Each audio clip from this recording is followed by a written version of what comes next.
Então, estamos gravando novamente a segunda parte aí da revisão.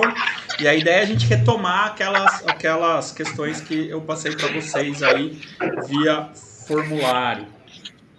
Eu esqueci de falar no começo, mas eu acho que sempre vale a pena falar um pouco dos softwares que estão sendo usados, né? Então a gente está usando dentro da proposta do Facebook, o Facebook Groups, o Messenger Rooms aqui, e como nenhum dos dois faz gravação, eu uso eu já falei dele na reunião passada, mas eu uso um software que chama Prism Live Studio, que é parecido com o OBS, que o pessoal usa bastante também, e por enquanto é gratuito, enfim, está em fase beta e tem funcionado para mim para gravar e tal.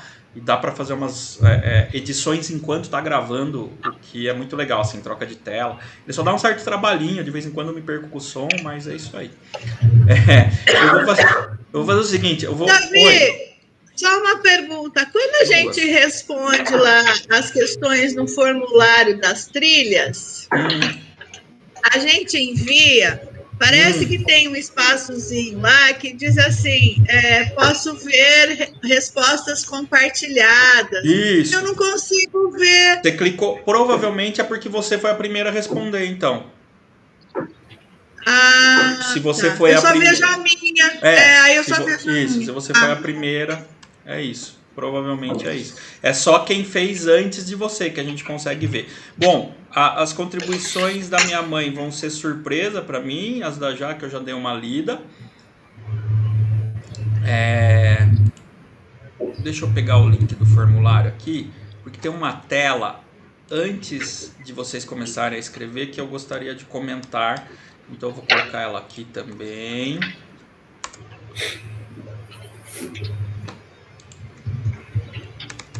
Só estou carregando aqui. Tentando deixar numa... Legal. Vamos lá. Eu vou compartilhar minha tela com vocês. Para a gente ter o formulário como guia aí para as nossas discussões, para o nosso diálogo. E aí, toda vez que eu faço isso, eu também sou obrigado a mudar a minha tela no software aqui. Então, um segundo, mudando a tela no software. Ok, vamos lá. Ó, eu abri o formulário com uma série de itens aí que não era uma pergunta, era só para ter uma reflexão mesmo. E que foi baseado em uma colocação de alguém que está fazendo a formação, tá? Eu não acho que não lembro se essa estava identificada ou não, mas como eu não identifiquei aí, eu não sei quem foi. E eu resumi também, era um textão e eu resumi. Mas basicamente o texto falava que a aprendizagem remota deve ser significativa para os aprendizes, um processo construtivo, apresentar múltiplos formatos, adequada à realidade dos aprendizes e deve ser acompanhada por engajamento, desenvolvimento e entregas.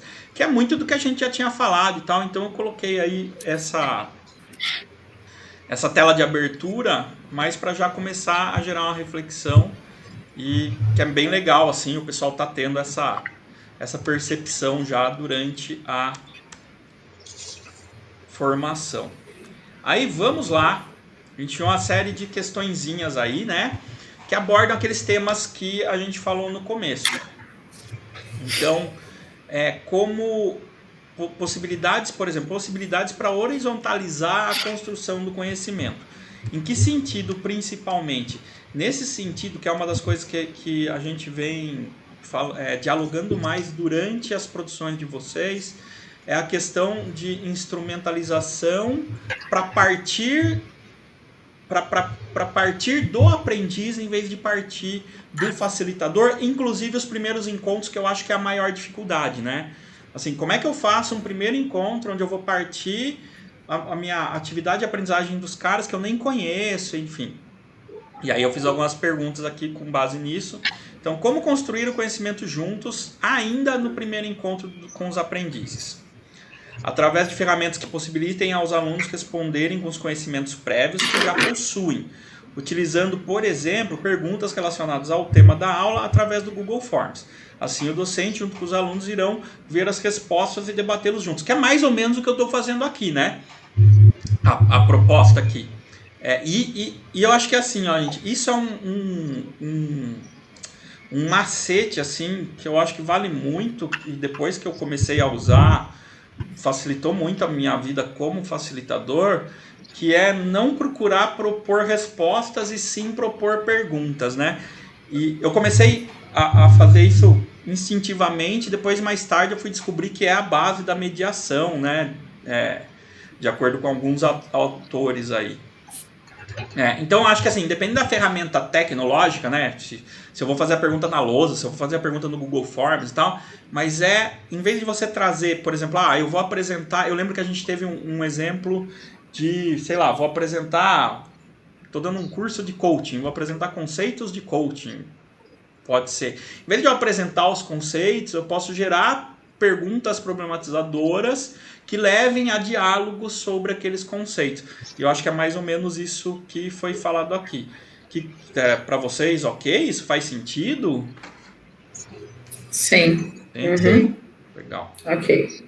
Aí outra resposta para a mesma questão é a roda de círculo dos saberes. Acredito que seja bem construtiva, não só para o primeiro encontro, para todo momento que estejamos síncronos com os aprendizes. Sinto que oferece uma grande possibilidade para ir conhecendo cada ser que fazem parte dessa construção.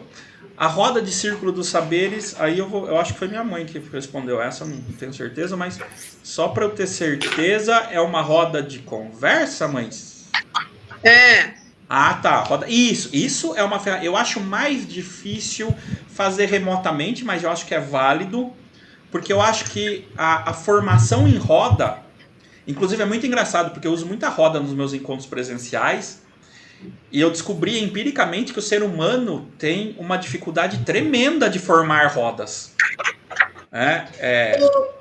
Davi, eu tenho feito na educação biocêntrica essa roda no remoto. E aí todo mundo na tela e funciona bem. Funciona. Perfeito. Existe uma técnica, inclusive, se vocês quiserem procurar, eu nunca lembro o livro, mas eu posso procurar depois para vocês para falar, mas existe uma técnica de mediação que chama roda de perguntas, se eu não me engano, roda de perguntas, que uniria essas duas coisas que a gente está falando. A roda de perguntas, você une o grupo em roda, em círculo, né? E você só pode fazer perguntas sobre o tema, você não pode dar respostas. E aí as pessoas vão fazendo as perguntas e com o tempo aquilo vai ganhando uma proporção bem grande. Aí, resumindo, a hora que acaba o grupo se reúne, o mediador normalmente separa as perguntas em categorias, ou o grupo separa as perguntas em categorias, e aí eles decidem se eles vão responder ou não aquelas perguntas e qual é o processo. Eu já cheguei a mediar turmas inteiras usando só essa técnica, assim, a partir dessa técnica. É bem legal. E junta meio que as duas coisas. Alguém quer colocar mais alguma coisa? Eu acho que as duas colocações aqui estão bem legais. Tá suave? Ok. Sim. Aí, próxima questão, ainda nessa pegada, né?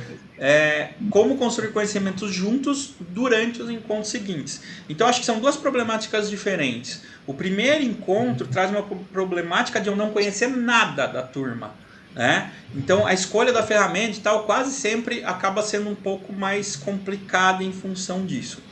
E aí a gente tem os outros encontros que a ideia é manter essa mecânica.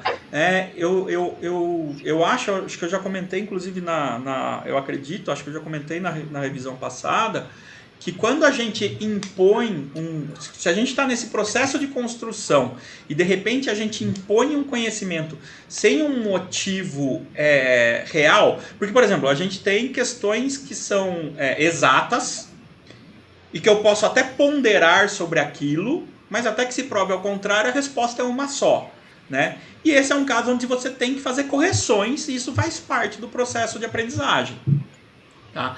Mas Caso contrário, a ideia é você ir construindo, né? E quando o mediador, eu tenho essa impressão, eu tenho essa crença que quando o mediador, em algum momento do processo, chega e impõe a sua verdade, ele acaba quebrando o processo e a gente tem que começar essa construção praticamente toda de novo. Então é importante a gente pensar assim, como é que eu faço a manutenção desse processo de construção? Porque na verdade as pessoas não estão acostumadas com isso, né? Apesar de parecer muito bonito, muito legal, muito gostoso, os aprendizes não são acostumados com essa realidade. E na verdade a maior parte dos facilitadores também não. Então vamos lá. Como construir o conhecimento juntos durante os encontros seguintes? A cada encontro solicitar aos alunos tarefas para o próximo encontro e disponibilizar vias para bate-papo e diálogos, fóruns e chats entre os alunos e os docentes para a construção do processo daquela tarefa. Isso, legal. Eu não sei se eu entendi direito, mas a ideia é alimentar as discussões, alimentar os diálogos. Com base nesses diálogos, você vai propondo os encontros síncronos. Acho que foi a Jaque que respondeu. A ideia é mais ou menos essa, Jaque? Sim. Tá, legal. Sim. Legal. Quando a gente fala de fórum e chat, tem duas palavras que em EAD se usa muito, que eu acho que nesse momento faz sentido, né? Que é costura e sistematização. Costura é o papel dos tutores na EAD, e aí a gente pode transportar para aprendizagem remota, é o papel dos tutores na EAD de ir costurando o fórum. Então, enquanto o fórum está rolando, o tutor vai fazendo inserções, puxando a conversa, né? E a sistematização é uma espécie de resumo de fórum que o próprio tutor faz. Então, quando ele sente que aquele assunto já chegou no ponto que deveria chegar e não está tendo mais o que ser costurado, ele sistematiza, resgatando itens. Né? Então, isso são práticas que a gente pode, da EAD, que a gente pode trazer para a aprendizagem remota. Depois eu posso passar um artigo também que fala disso para vocês. É um artigo, acho que um pouco antigo, mas que fala bem de costura e sistematização em fóruns. Como eu disse acima, a roda de diálogo deve ser constante. É isso aí, para que o aprendiz progressivamente sinta-se pertencente a esse núcleo de aprendizagem.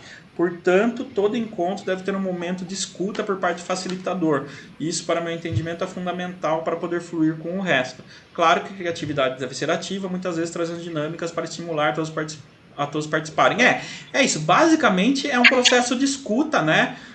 Primeiro do facilitador, do mediador, e depois a gente vai propagando esse processo de escuta para a turma. Eu estou achando bem legal as respostas, porque uma complementa a outra. Porque, apesar de não nos encontrarmos, estamos fazendo todos a mesma formação, né? Então, a coisa vai se completando, né? É isso mesmo. A gente está com... É um bom sinal de uma construção coletiva, na verdade, né? Sim, muito legal. Então, aí tem umas ferramentas. Aí, gente, por exemplo, eu sou originalmente de exatas, né? Então, eu tenho quase uma necessidade patológica, assim, de sistematizar coisas. Eu sou bastante pragmático, apesar do meu discurso e tal, eu sou bem pragmático, assim. Então, para quase tudo, eu acabo pesquisando mecanismos, buscando dispositivos. Então, por exemplo, eu não tenho feito isso remotamente por causa do formato dos grupos que eu tive remotos, estavam um pouco diferentes disso. Mas todo início de encontro meu, eu faço uma reunião onde os aprendizes em roda, onde os aprendizes colocam, né, o que eles fizeram no nosso último encontro de aprendizagem, o que eles pretendem fazer nesse encontro de aprendizagem e se tem alguma coisa nos atrapalhando. Isso assim, todo encontro.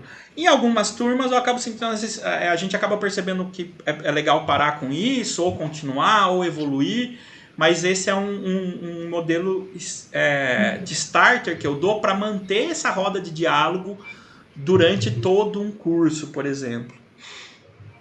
Então você faz todo início de aula? Todo início de aula. Na verdade, sim, eu sou mais pragmático que isso ainda. No primeiro encontro, eu combino com a turma um horário. Então, naquele horário, a gente faz a reunião de abertura. né? E aí a gente vai, então não precisa, às vezes, por exemplo, a aula começa às, eu tenho muita turma à noite, né? Então a aula começa às 19, mas tem o pessoal que chega um pouco atrasado e tal, então a gente marca para começar às 19h20. Então o pessoal vai chegando, como normalmente a partir do segundo, terceiro encontro, os aprendizes das turmas que eu medio acabam já estando bem autônomos, eles vão chegando às 19 e vão começando a produzir. Quando dá 19h20, a gente para, todo mundo levanta, forma uma roda, porque eu normalmente trabalho no laboratório de informática, né? Então não dá para formar roda com cadeira. Então ou a gente vai para o pátio, ou quando a sala é grande a gente faz na sala, a gente forma uma roda e aí todo mundo tem que falar o que fez no encontro passado, o que vai fazer nesse encontro e se tem alguma coisa atrapalhando. Todo mundo tem que falar, mesmo que a resposta seja tipo nada, não tem nada atrapalhando, mas todo mundo fala. Tá. E aí a gente vai tendo esse papo. Oi?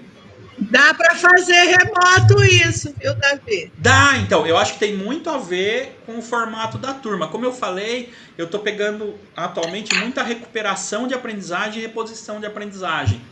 Então aí são formatos um pouco mais específicos, assim. Mas a gente faz esse diálogo de qualquer forma com outras ferramentas, né? Então é uma revisãozinha do que eles fizeram, a primeira pergunta no encontro passado, o que eles esperam do encontro daquele dia e o que tem atrapalhado os encontros. Isso, basicamente isso. Tá, quanto tempo isso, mais ou menos? No máximo 15 minutos. Tá. É muito rápido, gente, normalmente fica 7, 10 minutos. É muito rápido. Tá. Então assim, de fato não atrapalha em nada. E se eu sentir que vai atrapalhar, eu não faço, né? Eu converso com eles.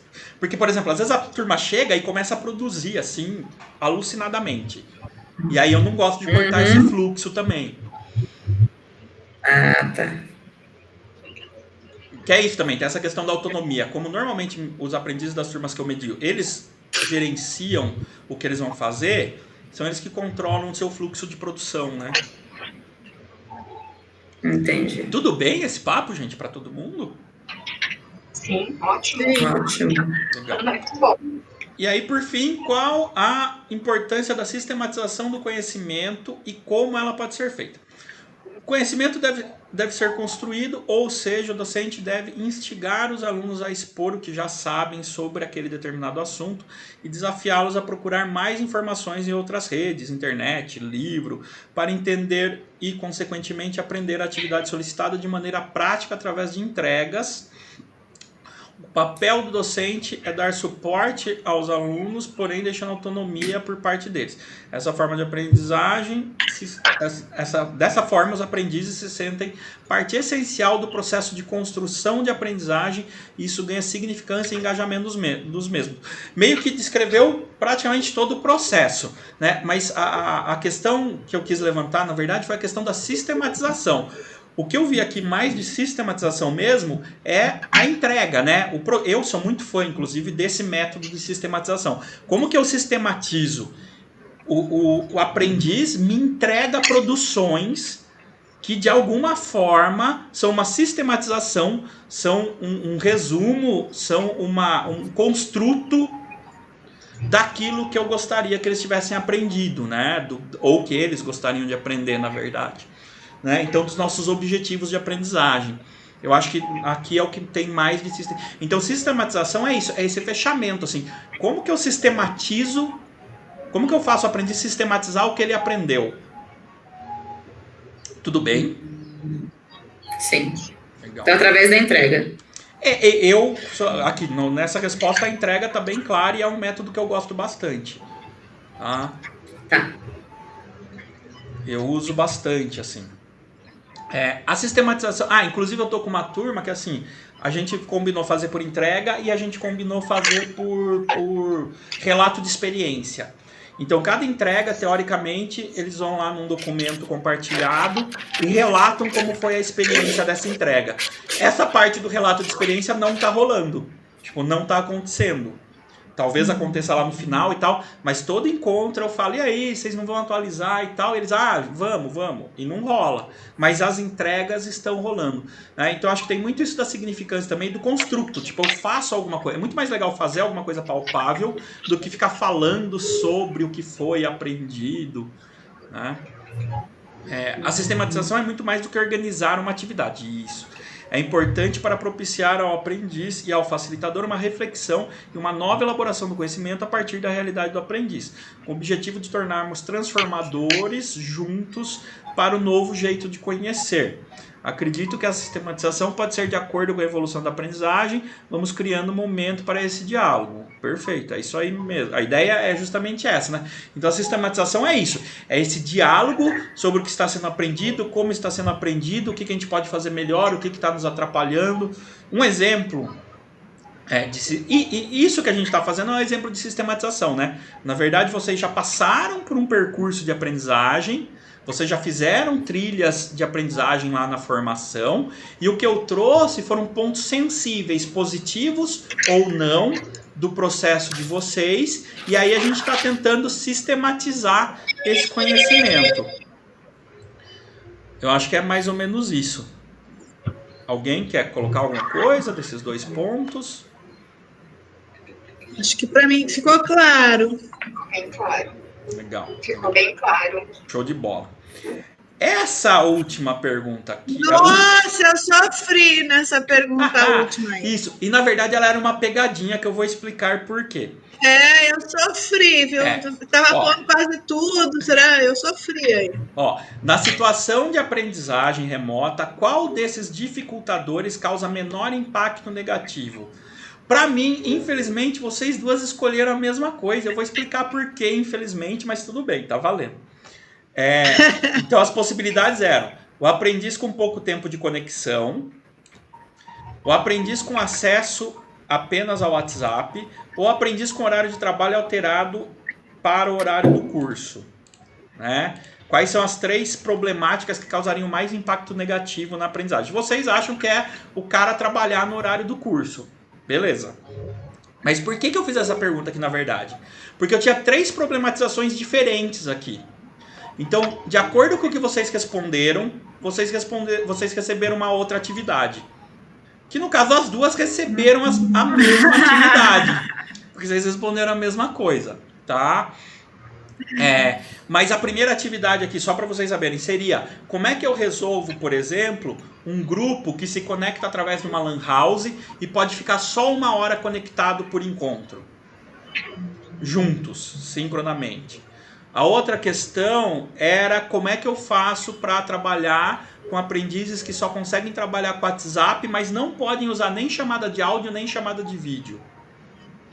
E por fim, tinha a questão de vocês, que aí vocês que vão contar pra gente.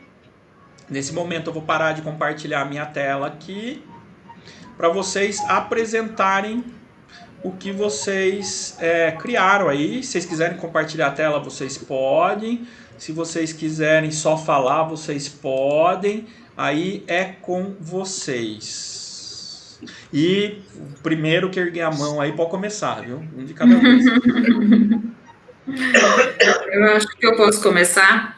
Primeiro que eu acho que eu entendi. Primeiro, assim, a questão do WhatsApp, eu achei que pudesse ser uma questão de usar o WhatsApp de uma forma geral. Então, não seria um problema quando você tem o WhatsApp para você usar vídeo. Você pode conversar com alguém por vídeo, por mensagem. Então, não atrapalharia muito. Acho normal, como aqui tem conhecido muito com os grupos de Botucatu no começo só de WhatsApp. Segundo, também o tempo de conexão. Ele pode ter pouco tempo, mas ele pode trabalhar sincronamente. Então, mesmo que ele tenha pouco tempo de conexão ali síncrona, depois ele pode ter todo um bate-papo, uma outra maneira. E realmente eu achei que quando bate esses horários, talvez seja uma desculpa a mais, seja uma coisa a mais, assim, para eles deixarem de fazer um pouco, não sei, eu pensei assim. Ou talvez eles só tivessem aquele momento, não sei, uma das outras atividades. Tá, mas então a situação, o problema que você pegou lá no final era um grupo de aprendizes que teve o horário de trabalho alterado para o horário do grupo quando começou a pandemia, né? Então, os horários não batem mais do grupo. Inclusive, tem aprendizes que não podem participar no horário do curso. Como é que você organizaria os encontros de aprendizagem nesse caso? Que é esse o desafio. Esse é o desafio. Bom, primeiro, eu gosto de trabalhar muito com o Google Meet, por exemplo, Então, geralmente, eu falaria para eles usarem o WhatsApp. Então, eu mandaria um link do Google Meet pelo WhatsApp, eles abrem, dá para abrir se tiver computador, se não faz o próprio celular. E usando horários alternativos, ou mesmo gravando alguns vídeos também curtos e solicitando para eles feedbacks. De repente, também através de vídeos, não mensagem de áudio. Eu gosto de trabalhar mais com vídeo, realmente, Tá, com isso. Não, acho que é só. Só para ver se eu... Só para É. ver se eu entendi, então, quais são as possibilidades. Você organizaria encontros síncronos em mais de um horário para poder tentar atender Sim. esses caras, né? Se ainda assim não funcionasse, uma solução seria disponibilizar vídeos para consulta síncrona, e a sistematização Sim. você faria por feedback assíncrono. Tipo, quando o cara terminar, ele te manda um feedback, você manda um feedback para ele, é essa a ideia. Na verdade, nem assim, não através mesmo de vídeo assíncrono, né? Porque a gente não está junto ao mesmo tempo, mas visando mais a questão de vídeo mesmo, da comunicação. Beleza. Dessa comunicação do que áudio. Tá. Procuraria, né? Porque tem alunos que também têm vergonha e tal, então seria uma conversa mais personalizada. Entendi. Legal. Depois eu vou comentar algumas coisas, mas eu quero ouvir da minha mãe, que foi a mesma problemática por coincidência. Uhum. Eu achei muito difícil essa daí. Eu demorei e eu falei, mas será que é isso? Bom, eu não sei, gente, se essa foi a que eu mais tive quando começou a pandemia. Então, quando eu escrevi, pra mim, essa foi tipo... no momento que eu escrevi, pra mim, essa foi a mais boa. Porque, assim, essa eu tive muito, assim, no começo. Porque um monte de trabalho fez o quê? Pô, o cara tá assíncrono, o cara tá em casa. Então, agora ele pode mudar. E como eu agi... Né, a gente trabalha com... Já que a gente trabalha com educação profissional, um monte de gente bagunçou os horários, assim. Foi bem legal a experiência. Então, Bem legal. Legal mesmo, é bem isso mesmo, perfeito. Então, Davi, eu acho que no primeiro momento eu faria uma pesquisa assim com esses alunos, sabe? Para criar um horário aonde pudesse, de preferência, estar uma grande parte. E tentaria fazer com eles um encontro o maior possível síncrono. Daria mais trabalho para mim, né? Porque eu teria que estar em vários momentos, talvez com o mesmo grupo que estaria fragmentado por conta desses horários, mas eu faria desse jeito. E aí eu tentaria ficar o mais possível síncrono. Mais possível síncrono, tá. Claro, aí o momento de realização das tarefas, o que não dá para ser no síncrono, eles fariam no assíncrono e a gente mais voltaria para um feedback síncrono. Tá, e o que você faria com os aprendizes que não conseguissem no horário que você está propondo? Então, Davi, eu senti que eu poderia estar arrumando esse horário, tá? Beleza. Se eu sou uma professora, eu pensei assim, se eu estou nessa função de professora, né? E preciso passar esse aprendizado para este aluno. Eu vou, neste momento, também fazer uma adequação do meu horário a ele, porque estamos todos nesse... Tá, entendi. Pelo que eu entendi, as soluções vão ser mais ou menos as mesmas aí. Deixa eu só, pra gente tentar sistematizar mesmo. Qual que era o meu objetivo, na verdade, com essa... Vou ser mais explícito quanto ao objetivo com essa atividade. nos momentos de formação, tem vários momentos que várias pessoas que estão fazendo citam com muita veemência aquela estrutura que eu venho pregando de encontros assim, de encontros de aprendizagem remota, que é um momento síncrono de mobilização e problematização, desenvolvimento assíncrono e um momento síncrono de sistematização no término, num encontro só, né? E o que eu queria mostrar é que, na verdade, isso assim é um template viável, principalmente para começar o trabalho, mas não é uma panaceia, né? Por exemplo, essas situações que eu coloquei, só esse formato não ia suprir nenhuma delas. Só esse formato. Ele teria que ser modificado. Então eu queria levar a essa reflexão, assim. Mas o que eu acho que é importante é que vocês duas citaram, não com esse nome, mas citaram nas atividades, assim, tenho que ter um momento de mobilização e problematização. Um momento de criar, né, as demandas de aprendizagem. Que aí vocês colocaram que vocês realizariam encontros síncronos em diversos horários, né, para fazer essa funcionalidade. A mesma coisa para sistematização, mais ou menos, vocês colocaram. Eu vou ter momentos de feedback, e aí a Jaque ainda falou, ó, se não é possível, o cara ainda pode me enviar por vídeo um feedback, fazendo a sistematização de forma assíncrona, né? Mas vocês pensaram nisso, assim, como é que eu vou problematizar e como é que eu vou sistematizar? E vocês pensaram na questão do desenvolvimento, que as duas falaram da assincronicidade e tal, que é o que facilita. O que você ia falar, mãe? Por exemplo, não é com questão técnica que eu trabalho, né?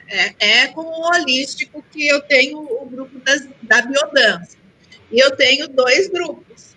Então, neste momento, fazer a biodança por tela não dá.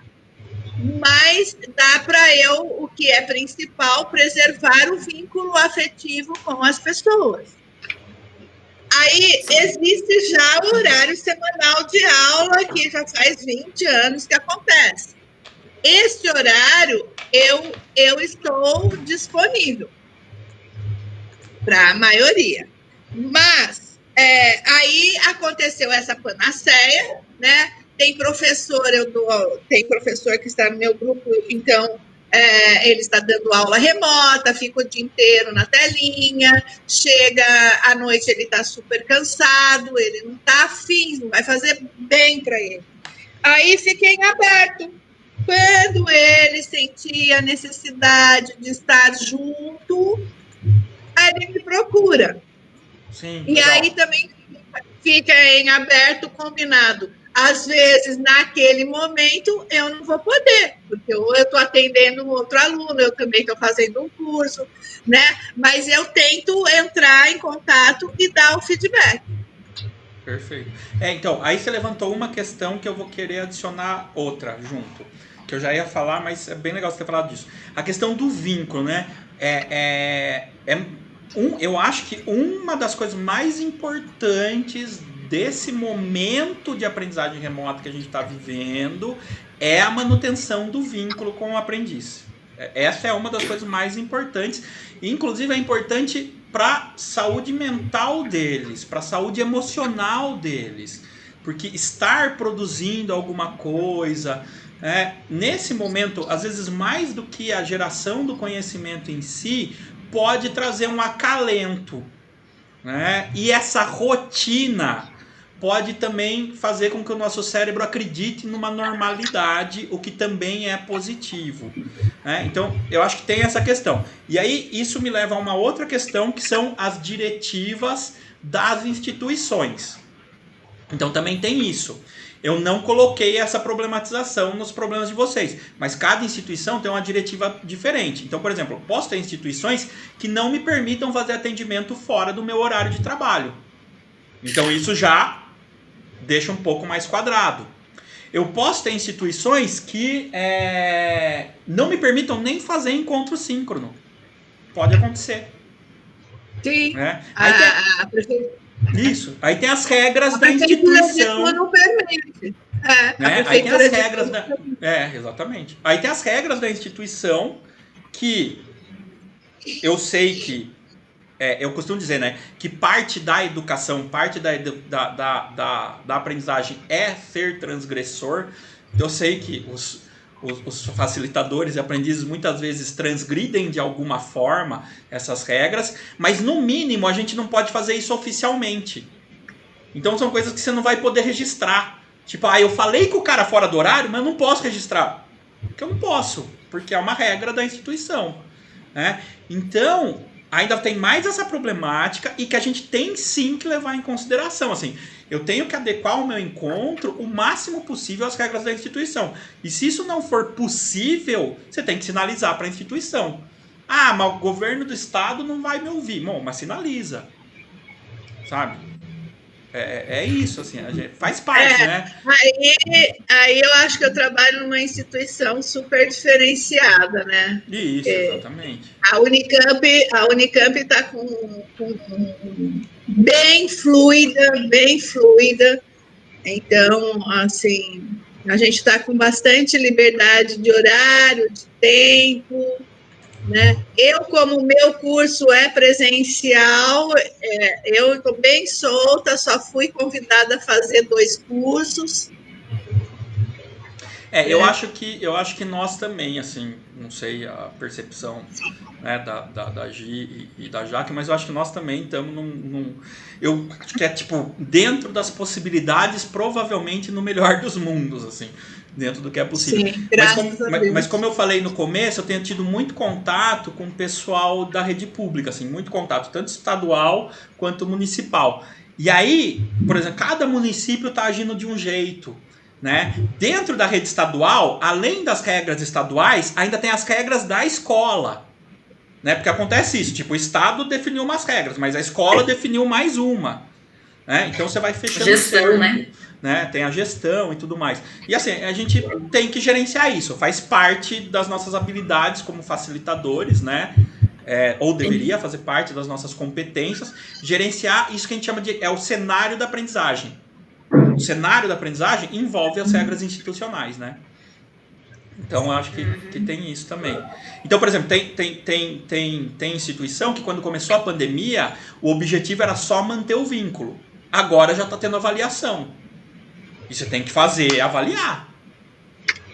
Né? Exato. Então, a gente tem que fazer essas adequações. Tinha uma... Oi, vai falar alguma coisa? Já que deu uma... Não? Tinha uma última questão, eu vou carregar minha tela aqui de novo. Pá. Carregou, legal. Eu só preciso alterar aqui a gravação, gente. Desculpem. Acho que aqui, legal. Tinha uma última questão aí, depois de tudo, que era mais uma reflexão mesmo, né? O que você entende por comunidade de aprendizagem e se esse conceito é viável, que foi um questionamento que rolou na formação, na verdade.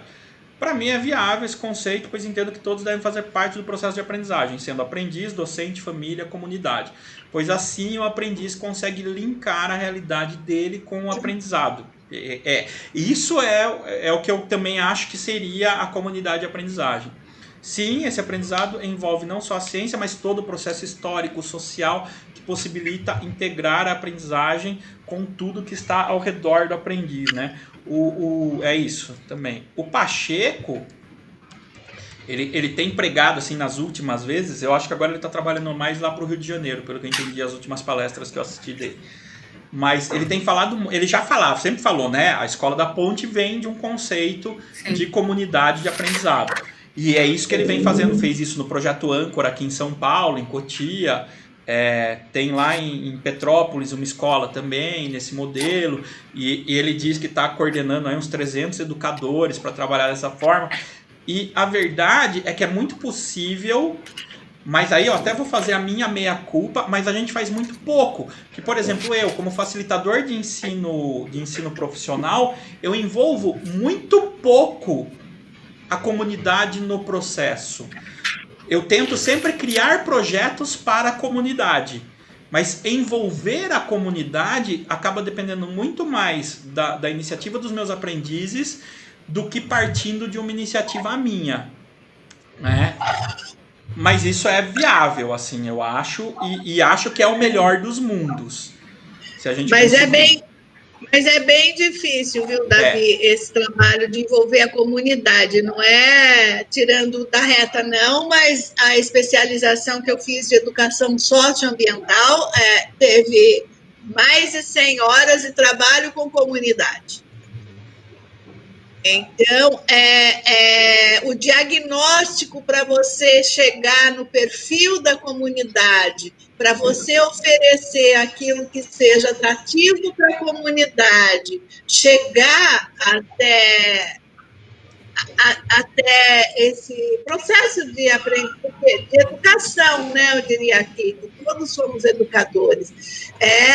Nossa, exige mesmo que esse facilitador saia de casa, vá lá a campo, conheça essa comunidade, né, todo esse perfil de idade, de tudo que é de interesse comum para levar. Eu vou colocar dois. Foi loucura. O nosso grupo fez coisas assim numa macrozona que nós ficamos responsáveis por fazer. Nós fizemos desde cinema na praça, mas até descobrir o tema que atraísse. O primeiro cinema foi falido, ninguém foi, quem foi não ficou. Então é uma vivência tanto. Mas eu vou colocar 2 contrapontos aí, na verdade 3 agora, porque me ocorreu um. Você estava numa especialização, você só tinha 100 horas para fazer isso. 100 horas para fazer isso é quase nada. Se a gente pensar na nossa cultura e na nossa construção social. É quase nada, tá? Então vamos pensar assim, ó, vida de facilitador. Tipo, a gente que só faz isso, né? Que nem eu não trabalho, eu só dou aula. Eu também. Ai, que bom, Davi! Não é trabalho. Falando sério. É diversão.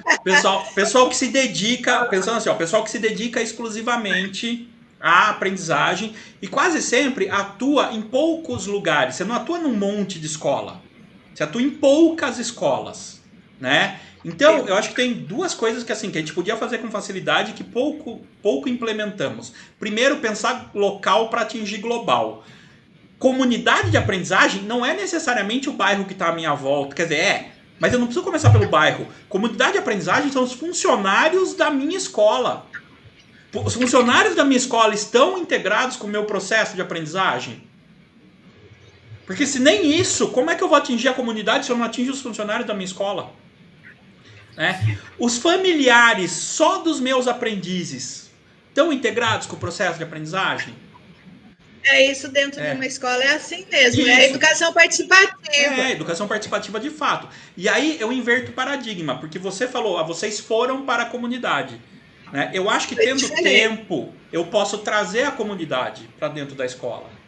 Sim, você já viu isso com a sua mãe lá nas creches. Que é o mundo ideal. Eu vou trazendo e com o tempo você constrói. E é isso que, por exemplo, o Pacheco prega. Então, por exemplo, o Pacheco falou, quando começou a atividade remota vocês tiveram problema? Não. Por quê? Porque a comunidade se ajudou a aprender. Então, o cara que não tinha conexão, o colega levou coisa para ele, mas a comunidade está envolvida. Então, isso acho que facilita muito. Acho que é super válido a gente começar a ter essas discussões, esses diálogos sobre o assunto. Alguém quer colocar mais alguma coisa? Agora em trazer para o remoto, né? Trazer para o remoto. Porque você começou dizendo que isso veio para ficar, de alguma maneira. Então, também, como tornar isso participativo. Sim. A gente começou, por exemplo, a pensar em espaços, no Senac de Salto, por exemplo, a gente começou a pensar em espaços virtuais que sejam coletivos, que não sejam salas de aula virtual. Então, como que a gente disponibiliza espaços tipo um pátio virtual? Como que a gente disponibiliza um espaço tipo uma biblioteca virtual, mas não uma biblioteca no sentido de pegar livro, uma biblioteca de interações culturais virtuais, abertas à comunidade, porque a biblioteca do Senac, por exemplo, é aberta à comunidade. Então, como é que eu transfiro isso para o mundo virtual? A gente começou um processo assim, e eu acho que tem outros caras pensando nisso também, assim, e fazendo, pelo menos startando processos muito legais, né?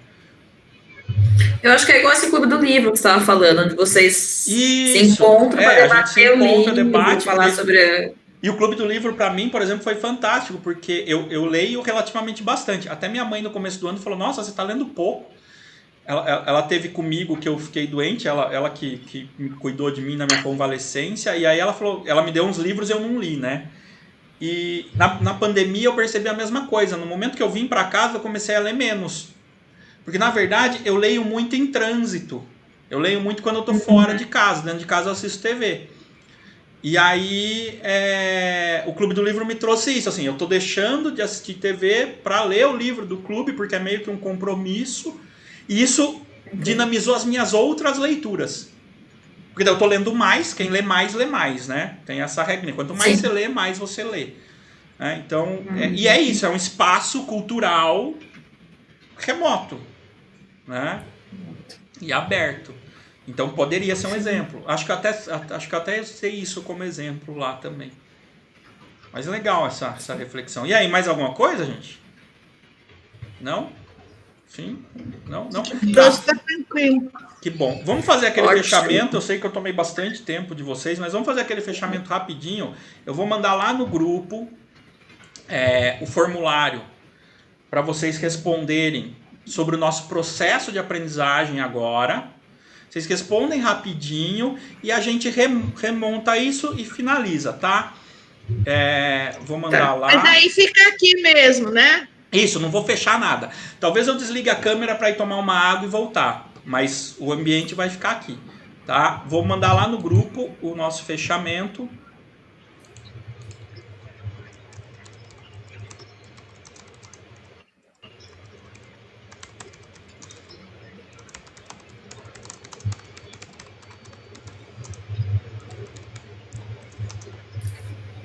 Vou marcar vocês aqui.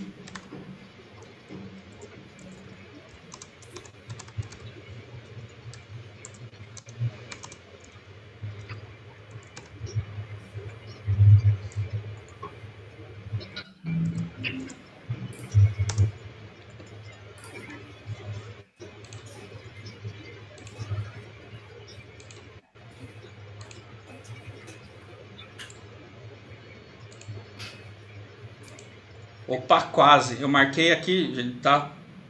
Quase que eu mandei para vocês sem estar enviando resposta. Mas eu acho que tá funcionando. Acessem lá no grupo.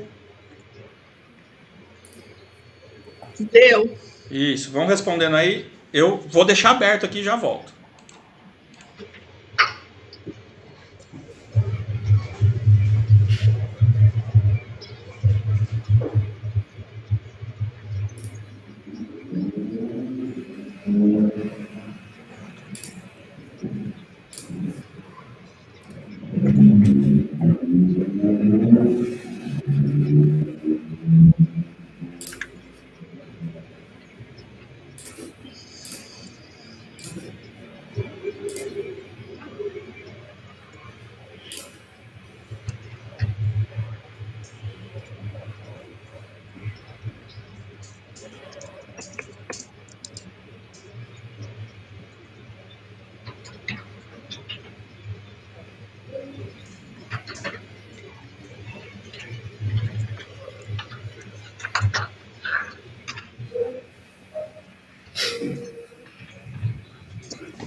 Nossa!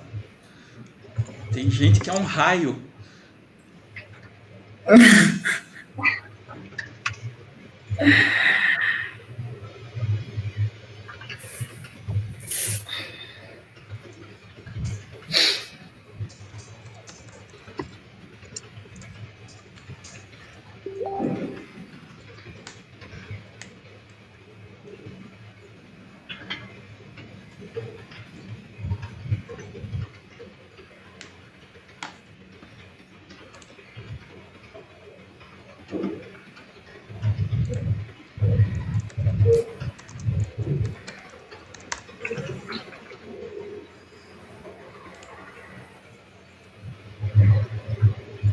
Opa, fomos os 3.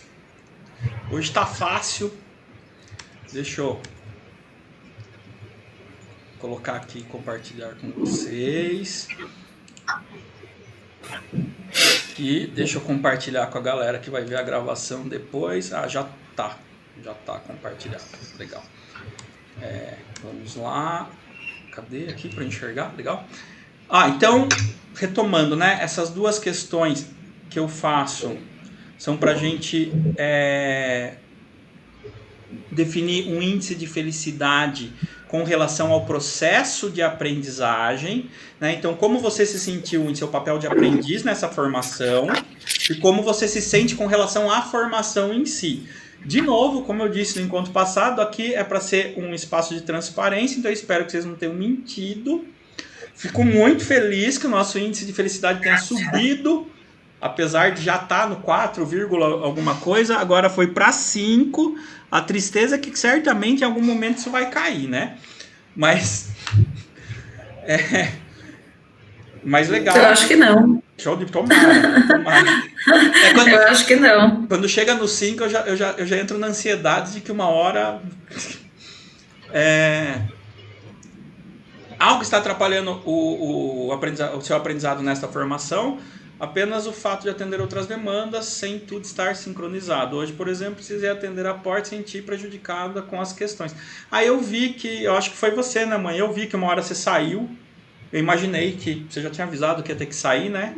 Uma pena. Mas, enfim, isso faz parte. E quando for assim, gente, sinaliza. Sabe, ó, dá para fazer dá para rebobinar? Porque a gente rebobina, volta. E também vai ter a questão das gravações, né? Que facilitam aí esse processo. Mas eu estava no momento de responder as questões. Não, mas tudo bem, a gente espera. Era a Jaque que estava falando, não tem muito problema. Viu o e-mail de cima Não foi nesse momento. Nesse momento eu estava ouvindo. Eu só fechei a tela que fui pegar um copo d'água. Foi no momento de eu responder as questões. Então você não chegou a sair. Você não chegou a atender? Não chegou a atender? Eu cheguei, mas no momento que eu estava respondendo as questões do formulário. Entendi. Daí cortou o processo, entendi. Não, isso. Mas faz parte, né? Isso é a realidade assíncrona. Isso não acontecendo só comigo, está acontecendo com um monte de gente. Né? Isso eu não sei se vocês perceberam, esse encontro teve essa intenção também. Eu queria mostrar para vocês como a gente falou de formato de encontro. Esse é aquele formato de encontro que eu venho pregando. Abertura, desenvolvimento assíncrono e fechamento síncrono. Né? E então, por simetria reversa, vocês estão entendendo o que acontece com os aprendizes.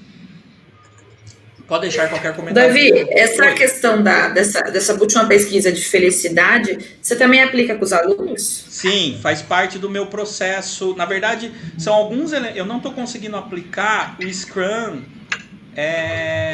como um todo. Ainda não consegui. Aliás, vou falar disso na próxima live amanhã não. Domingo às 19h30 tem live lá no Instagram da VFMA. Eu vou falar sobre Scrum. Na aprendizagem remota. E o Scrum tem alguns, eu chamo de rituais, eles chamam de... eles usam outro nome, mas eu chamo de rituais, enfim.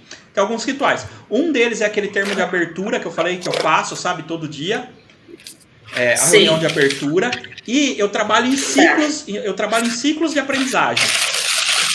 Então eu combino com os aprendizes o tempo do ciclo. Quando chega no tempo do ciclo, a gente faz uma revisão de aprendizagem, que é o que rolou aqui hoje. Então eu pego todas as dúvidas que eles tiveram e transformo numa atividade. A gente faz essa revisão, que na verdade acaba sendo são os melhores momentos do curso, porque é muito assertivo, assim. Entendi. É muito pontual. E aí no final dessa revisão eu faço a revisão do processo, que é essa aqui. Então são 3 perguntas sempre. Como você se sente em seu papel? Como você se sente com o curso? Com a formação, enfim, né? E se há algo atrapalhando o nosso aprendizado. E nesse momento, a gente, baseado nas respostas, propõe melhorias no processo de aprendizagem. Entendi. E implementa essas melhorias imediatamente, de preferência. Aí, pode deixar qualquer comentário que deseje. Eu agradeço a sua disponibilidade de estar conosco nesta trilha. Eu que agradeço a disposição, gente. Faz todo sentido tudo que foi colocado e como foi interligado. Ah, que bom, fico feliz. Importante, que faz sentido. Eu estou fazendo coisas para a câmera, mas vocês não estão me vendo aqui, então, né? Coisas da atividade remota. Enfim. Acho que é isso. Peraí, cadê vocês? Deixa eu achar vocês aqui de novo, que eu perdi vocês para eu voltar. Tô aqui, aí, achei vocês de novo. Acho que é isso, gente. Por hoje eu acho que legal. Lembrem que abriu lá a parte de gamificação, então quem for fazendo a formação agora tem a parte de gamificação lá. Gi, na primeira reunião de revisão, tá lá no site. E no primeiro momento eu falei um pouco da mecânica da formação. Então, se você tiver dúvida sobre a mecânica, talvez visitando as revisões já tire. Mas qualquer coisa, tem o formulário de dúvida, me manda lá. Pode deixar. Tá? E é isso, gente. Foi um prazer estar com vocês, brincar com vocês, como diria a Xuxa. Valeu. Imagina, eu que agradeço sempre. Eu até esqueci de deixar a última mensagem, mas assim, realmente o que a gente está passando por esse processo de aprendizagem está sendo muito rico. E foi o que eu falei, todo docente deveria fazer isso para enriquecer e do quanto é significativo para a gente estar sentindo isso agora, para a gente poder passar para os nossos alunos, que realmente eu tenho visto como eu trabalhei erroneamente até agora. Não é isso, E aí você vê, não é erroneamente, a gente vai evoluindo. Isso. A gente vai aprendendo com erro, mas assim, tem que ter alguém, de repente, um norte. E de repente, aquelas montes de reunião pedagógica que a gente não consegue chegar no objetivo que é esse. E essa formação está trazendo isso de uma forma muito clara, objetivo e fácil. Então, eu agradeço muito, realmente, essa disponibilidade em sempre nos ajudar. Eu que agradeço. E eu sou uma coruja que fico emocionada. Eu sou assim, viu, gente? Minha mãe é goiaba. Linda. Como diz o Davi, eu sou goiaba. Mas eu fico bastante grata, né, por estar vivendo isso, vivendo esse caminho de aprendiz, né, que eu nunca tinha pensado que eu poderia ser aluna do meu filho, assim, literalmente. Isso me emociona bastante e ele está fazendo com que eu revisite o que eu acredito em educação, ele sabe disso, né, e sentindo que tem jeito, sabe, de ser humano, né, mesmo num curso técnico, de criar as possibilidades de colocar a vida no centro. Então, eu fico muito gratificada comigo, né, porque esse ser saiu de mim, e eu que fiz, né, e por ele, quando ele diz que ele não trabalha, né, que ele dá aula, eu fico muito feliz, né, porque o educador é isso, né. E aí tem uma recordaçãozinha aqui, ó. Vocês estão vendo?